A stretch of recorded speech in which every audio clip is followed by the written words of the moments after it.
بسم اللہ الرحمن الرحیم۔ السلام علیکم معزز طلباء کرام، آپ سب کیسے ہیں؟ آج ہم مؤطا امام محمد کے سبق نمبر 372 کو پڑھیں گے۔ آج کے ہمارے سبق کا جو عنوان ہے وہ ہے کھڑے ہو کر پانی پینے کا بیان۔ آج کے سبق میں ہم نے دو بابوں کے حوالے سے پڑھنا ہے۔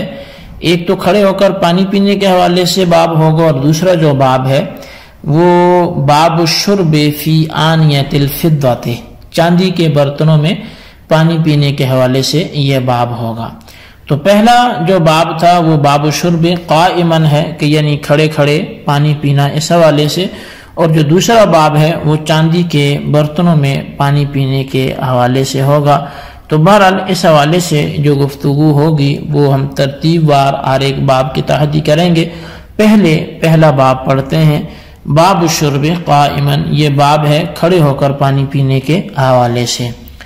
اخبرنا مالک اخبرنا ابن شہاب ان عائشہ زوج النبی صلی اللہ علیہ وسلم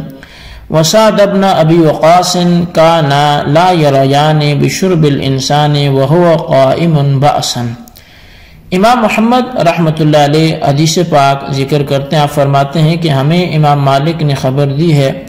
کہ انہوں نے کہا کہ ہمیں ابن شہاب نے بتایا کہ سیدہ عائشہ ام المؤمنین اور سعد بن ابی وقاص رضی اللہ تعالی عنہما انسان کے کھڑے ہو کر کچھ پینے میں کوئی حرج نہیں سمجھتے تھے۔ اخبرنا مالک اخبرنی مخبر ان عمر بن الخطاب وعثمان بن عفان وعلی بن ابی طالب رضی اللہ تعالی عنہم کانوا یشربون قیاما۔ امام محمد رحمۃ اللہ علیہ اس باب کی دوسری حدیث پاک ذکر کرتے ہیں، آپ فرماتے ہیں کہ ہمیں امام مالک نے بتایا، وہ کہتے ہیں کہ مجھے کسی بتانے والے نے بتایا کہ عمر بن خطاب، عثمان بن عفان اور علی بن ابو طالب رضی اللہ تعالیٰ عنہم کھڑے ہو کر پیتے تھے۔ قال محمد وبهذا نأخذ لا نرى بالشرب قائما بأسا وهو قول ابی حنیفة والعامة من فقهائنا رحمهم اللہ تعالی۔ امام محمد رحمۃ اللہ علیہ فرماتے ہیں کہ ہمارا احناف کا یہی مسلک ہے کہ ہم کھڑے ہو کر پینے میں کوئی حرج نہیں سمجھتے، اور یہی امام اعظم امام ابو حنیفہ اور ہمارے عام فقہاء کرام کا قول ہے۔ تو بہرحال طلباء کرام، اب کھڑے ہو کر پانی پینے کے بارے میں مذکورہ بالا اقوال صحابہ اور ائمہ اس معنی میں ہیں کہ کھڑے ہو کر پانی پینے میں کوئی حرمت نہیں ہے، اور ایسے بھی پیا جا سکتا ہے۔ اور سیدنا عمر فاروق اعظم، عثمان غنی، مولا علی المرتضی شیر خدا کرم اللہ تعالی وجہ الکریم اور رضوان اللہ تعالی علیہم اجمعین کے بارے میں جو یہ ذکر ہوا کہ وہ کھڑے ہو کر پیتے تھے، تو اس کا معنی یہ ہے کہ وہ کھڑے ہو کر بھی پی لیتے تھے، اسے ناجائز اور حرام نہیں سمجھتے تھے۔ اسی طرح امام محمد رحمۃ اللہ علیہ کا فرمانا کہ ہم کھڑے ہو کر پینے میں کوئی حرج نہیں دیکھتے، اور یہ کہ امام اعظم امام ابو حنیفہ رضی اللہ تعالی عنہ کا بھی یہی قول ہے۔ تو اس کا بھی یہی معنی ہے کہ اس میں کوئی حرمت اور ممانعت نہیں ہے۔ اس کا یہ معنی نہیں ہے کہ صحابہ کرام کھڑے ہو کر ہی پیتے تھے اور اسی کو بہتر جانتے تھے، اور نہ ہی اس کا یہ مفہوم ہے کہ بیٹھ کر پینے میں کوئی فضیلت نہیں ہے۔ تو وہ ایک جواز کو بیان کرنا ہے اور حرمت کی نفی کرنا ہے۔ حق یہ ہے کہ پانی بیٹھ کر ہی پینا چاہیے۔ نبی اکرم صلی اللہ علیہ وسلم سے اگرچہ کھڑے ہو کر پینا بھی ثابت ہے، جیسا کہ حضرت علی المرتضی شیر خدا کرم اللہ تعالی وجہ الکریم نے کھڑے ہو کر پیا، اور فرمایا بعض لوگ اس پر اعتراض کرتے ہیں، حالانکہ میں نے خود نبی اکرم صلی اللہ علیہ وسلم کو کھڑے ہو کر پیتے دیکھا ہے۔ ایسے امام بخاری نے اس حضرت علی والی روایت کو ذکر کیا ہے کتاب الاشربہ میں۔ مگر حضرت علی المرتضی رضی اللہ تعالیٰ عنہم عنہ بھی یہی کہنا چاہتے ہیں کہ اگر کوئی کھڑے ہو کر پیتا ہے تو اس پر حرمت کا فتویٰ جو ہے وہ نہ لگایا جائے، کیونکہ خود نبی اکرم صلی اللہ علیہ وسلم نے بھی کھڑے ہو کر پیا تھا۔ آپ یہ ہرگز نہیں کہنا چاہتے کہ کھڑے ہو کر پینے کی عادت بنائی جائے اور بیٹھ کر پینے کی کچھ فضیلت اور اہمیت ہی نہیں ہے، ایسا بالکل بھی نہیں، کیونکہ نبی علیہ السلام نے جہاں بعض اوقات کھڑے ہو کر پیا ہے تاکہ اس کا جواز معلوم ہو جائے، وہاں آپ نے بیٹھ کر پینے کو ہی پسند فرمایا ہے، بلکہ کھڑے ہو کر پینے کو آپ نے ناپسند رکھا ہے۔ صحیح مسلم شریف کی حدیث پاک ہے، حضرت انس رضی اللہ تعالیٰ عنہ آپ روایت کرتے ہیں کہ نبی علیہ الصلوۃ والسلام کھڑے ہو کر پینے سے آپ نے ڈانٹا ہے۔ تو اسی طرح صحیح مسلم میں ہی کتاب الاشربہ میں حضرت قتادہ جو ہیں یہ روایت کرتے ہیں کہ حضرت انس رضی اللہ تعالیٰ عنہ سے کہ نبی علیہ الصلوۃ والسلام نے آدمی کے کھڑے ہو کر پینے سے روکا ہے۔ اب یہاں قتادہ کہتے ہیں کہ ہم نے حضرت انس سے عرض کیا کہ کھڑے ہو کر کھانے کا کیا حکم ہے؟ فرمایا اس سے بھی بدتر اور خبیث تر ہے، یعنی پانی پینے کا اتنا جرم نہیں ہے کھڑے ہو کر جتنا کہ کھانا کھانے کا ہے۔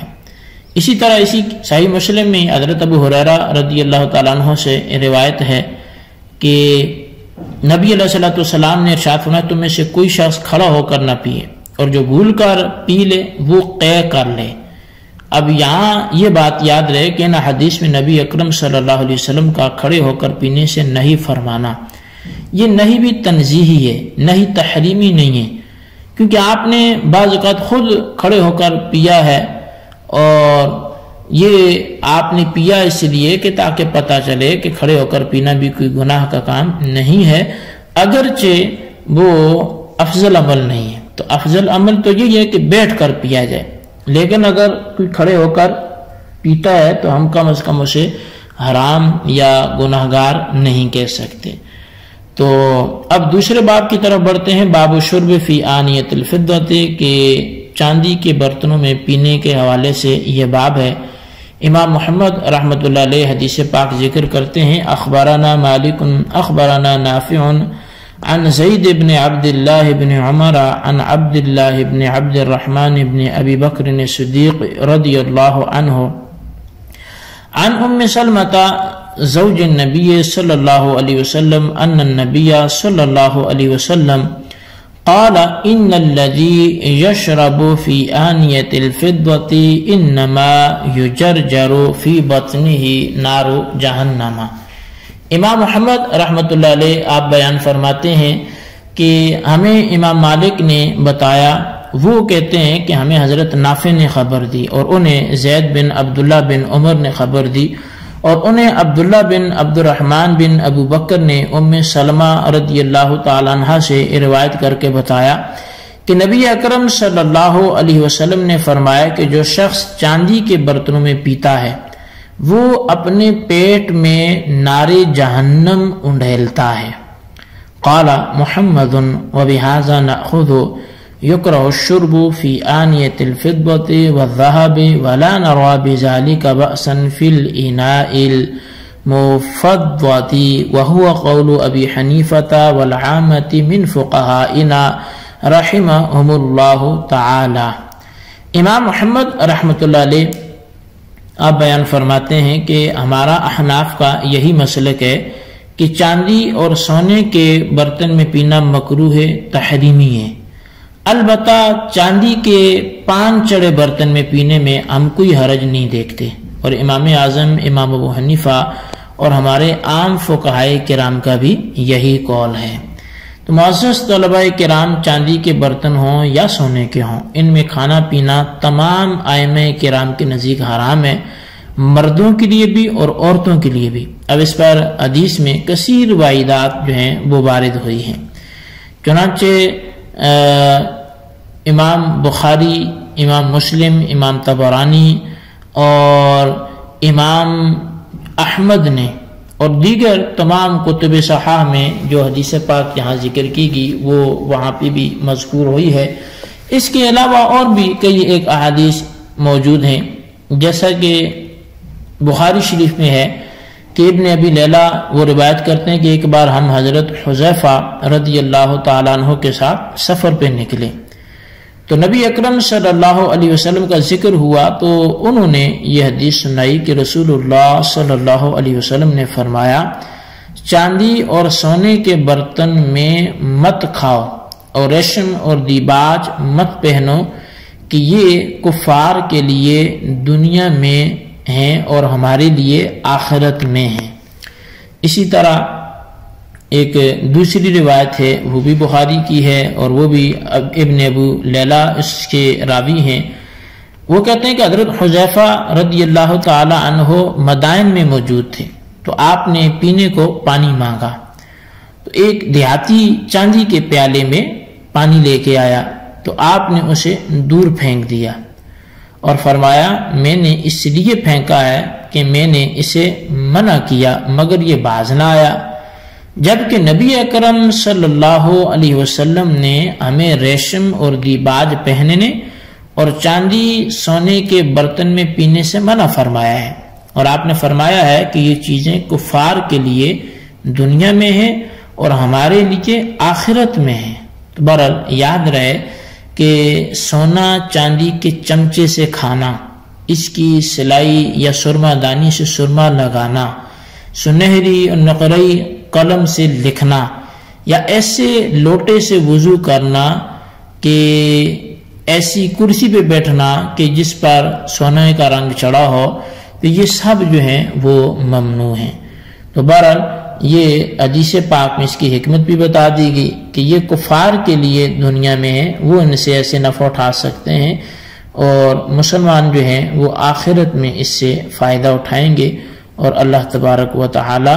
کی ان نعمتوں سے وہ فیض یاب ہوں گے۔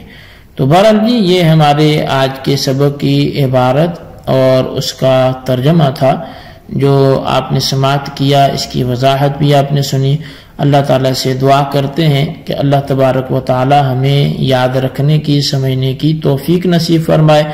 آمین بجاہ النبی الامین صلی اللہ علیہ وسلم۔